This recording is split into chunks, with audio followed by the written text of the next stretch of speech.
Hey guys, look, I'm wearing a different sweater than I have been in the past 4 videos. So how did week 4 go? Really well, actually. I think I almost wrote definitely over 2,000 words every single day, but the last couple days of the week, I wrote over 3,000 every day.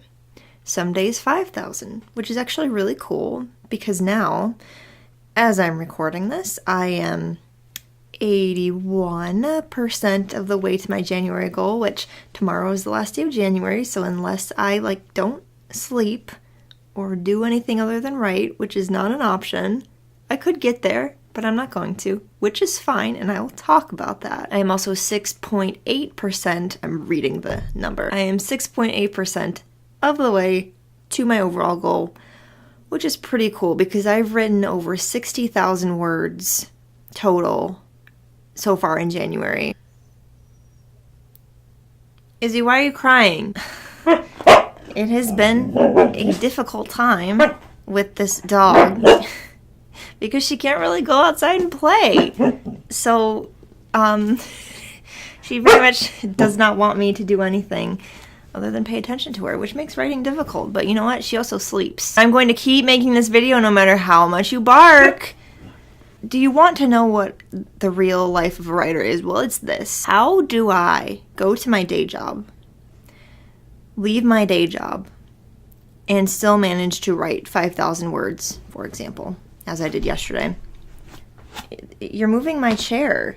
You know, I'm going to use last night as an example. Technically, last night was part of week 5, but this is my video about week 4, so I'll use it to talk about that. It was about 7 at night. I had just eaten dinner with my family, and usually I like to get as much writing done as possible before that, because usually after dinner I'm kind of over the day and worn out and I don't want to write anymore. But knowing that, I try to do as much as I can before whenever the time is that we end up eating together. I went back to my office to do some more writing, and I did not want to do it. I fought the urge that I had, which is very familiar to most of us. I fought that urge not to write.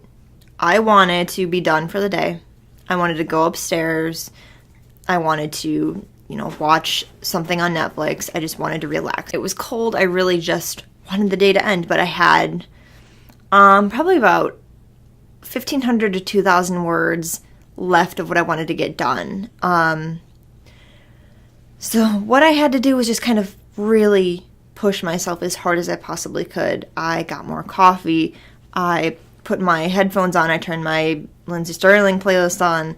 I really just told myself, you have to go and you have to do this. That is not an easy thing to do.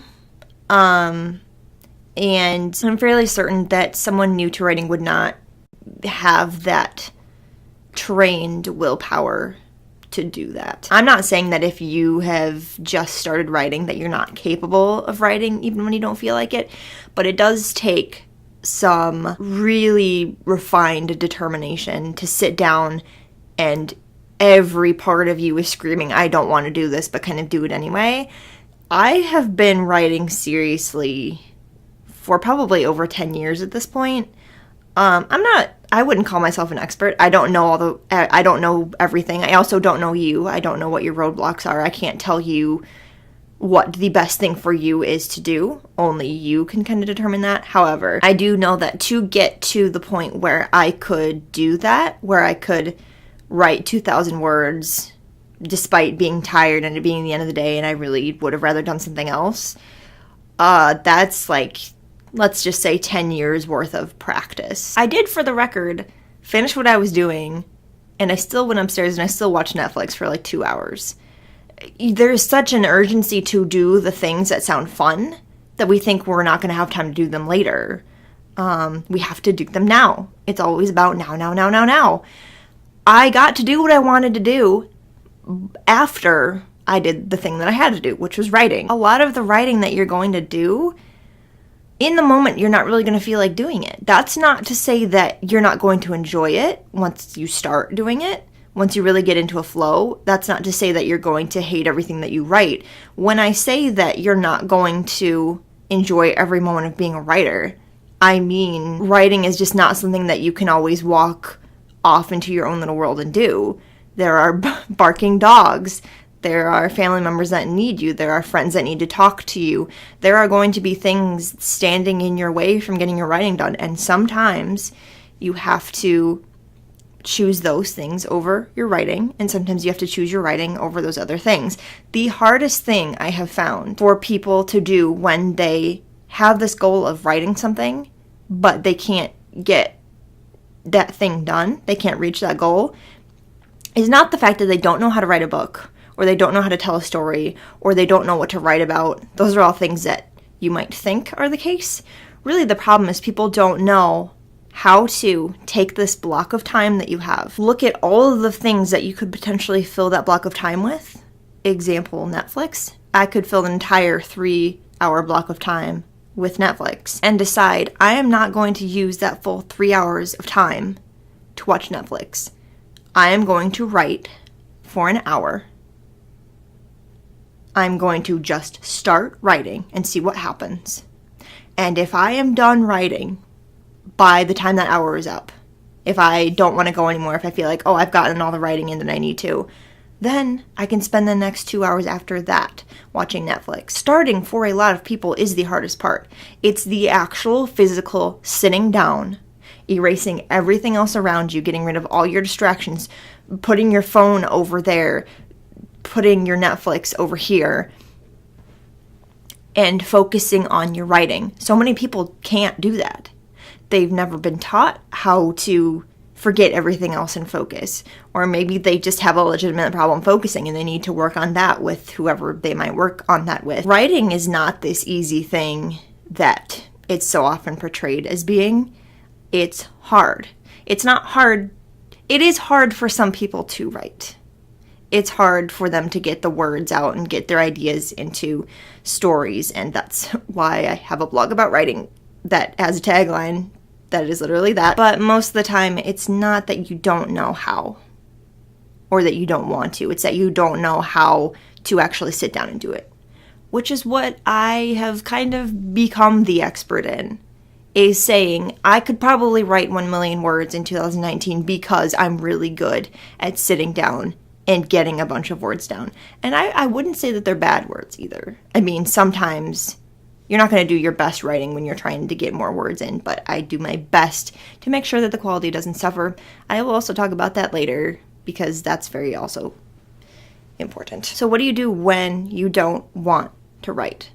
You don't have to, technically. If you really, there are some nights where I'm so tired, I can't see straight. That's not good, but you know what? I know that. Don't worry about it. There's no way that I could sit down and write 1,000 words when I'm feeling like that. It's not going to happen. But you have to find a way for it to work for you. I like to sit down and put my headphones on and totally block myself out of the present when my dog goes to sleep for the night. When she lays down right next to me, right here on the floor, and she curls up and she's all comfortable, that is when I don't have to focus on where she is or what she's doing. I don't have to worry about taking her outside. I don't have to worry about being distracted. I can flip my phone over, I can put my music on, and I can totally get into what I'm doing. And that's how I do it. So if you are struggling to get from I want to write this thing to actually sitting down and writing the thing, let me know why you are struggling with that. What are the things that are distracting you? If you let me know that, I might be able to offer you some more helpful, sort of individualized advice. You know, I'll do the best that I can. I don't know you, I haven't talked to you, but we'll see. Later this week, I will be posting my reflection on January and how it went, what I've learned, the mistakes that I made, the things that I would like to do better in February. If you are enjoying these videos, cool. Some of you have already let me know. That's awesome. I see you. I'm really, really, really bad at remembering to answer comments, but I see you. Hello. Check out my Patreon if you want to. You can join for free. Don't feel like you have to give me anything, and I'm not asking you for that. I just like talking about writing with people. So come hang out.